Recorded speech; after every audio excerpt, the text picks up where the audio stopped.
Издание The New York Times опубликовало материал, в котором утверждается, что Израиль, по данным американских официальных лиц, в закрытом формате предлагал США рассмотреть вариант нанесения удара по иранской ядерной инфраструктуре. Это предложение, по сведениям источников, было передано в рамках конфиденциальных консультаций между странами в конце марта. Однако, как утверждает газета, администрация США не поддержала инициативу. Белый дом посчитал такую операцию преждевременной и политически рискованной, особенно на фоне внутренней предвыборной кампании в США и обострения конфликта в других регионах, включая ситуацию в Азии и Восточной Европе. Американские чиновники, цитируемые NYT, подчеркнули, что президентская администрация продолжает придерживаться стратегии дипломатического давления и ограничений с целью вернуться к полноценному контролю над ядерной программой Ирана в рамках международных договоренностей. В частности, речь идет о возможности нового многостороннего соглашения, способного заменить провалившуюся сделку ИЦПА и СВПД. Для Израиля вопрос ядерного потенциала Ирана остается стратегическим приоритетом. На протяжении более 2 десятилетий Тель-Авив последовательно заявляет, что не допустит появления у Ирана ядерного оружия.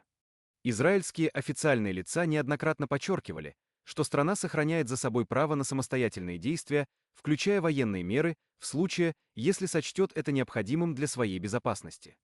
Внутриполитическая реакция в Израиле на публикацию в американской газете оказалась разной. Представители оппозиции напомнили, что подобные инициативы обсуждаются уже много лет, но реальные действия откладываются.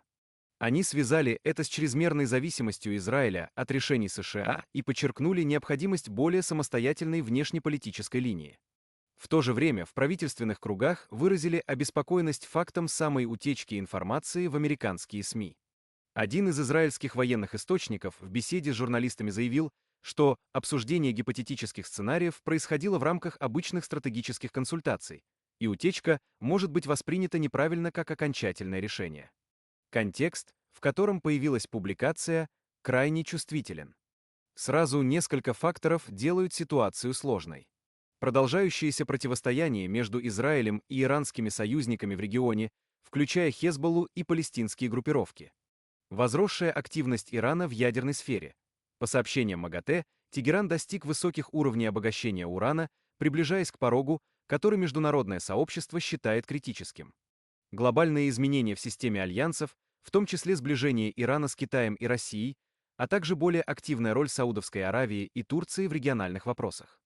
На этом фоне вопросы о координации между США и Израилем приобретают особое значение.